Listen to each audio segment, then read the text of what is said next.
This Goodreads Best Fantasy nomination is a choice. Hi guys, this is Dan here. Today let's talk about this book, The Adventures of Amina al-Sirafi by Shannon Chakraborty, and I don't quite enjoy reading this book. First of all, let's briefly talk about what this book is about. In the very beginning of the book, a female retired pirate called Amina was being blackmailed by her ex-crew member's mother. She kindly asked Amina to track down where her granddaughter is. So Amina has to find her old crew members to bring in the talents and help finding where the granddaughter is. In this process, we will learn more about Amina's past, we will learn more about what her true enemy is, what they are after, and most importantly, like the title of the book, The Adventures of Amina. So roughly you know what this book is about. And I don't quite enjoy reading this book. There are a couple of reasons of it. In this part, we may have some spoilers, so be careful of it. Make sure you finish this book first. First of all, I think the pacing of this book is a little bit odd.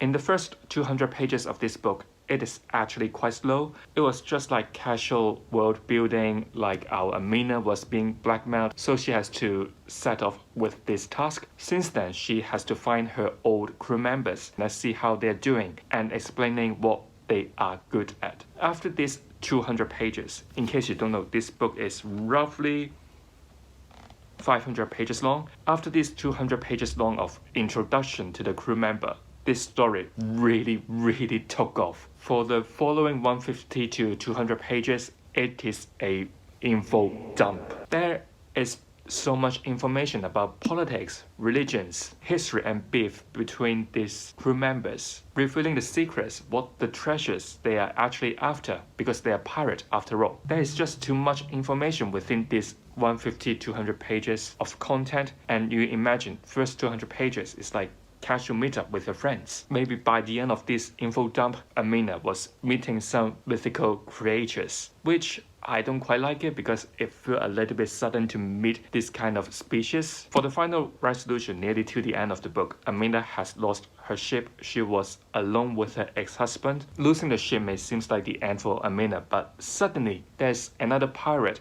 who may just heard of you, but he admires you. So he kindly lends you his ship, his crews, and most importantly, a really powerful dagger, which I don't think that makes sense. If you only admire this person, would you lending your life to another pirate? And I also don't get the interaction between Amina and one of her scribes to write the story in the beginning of some chapters. I don't think those interactions, like those couple of paragraphs in the beginning of the chapters, add any content to the plot or the characters. Other than that, there are some passages, there's some transcripts about the past, which I think is fine because they are explaining the past to you.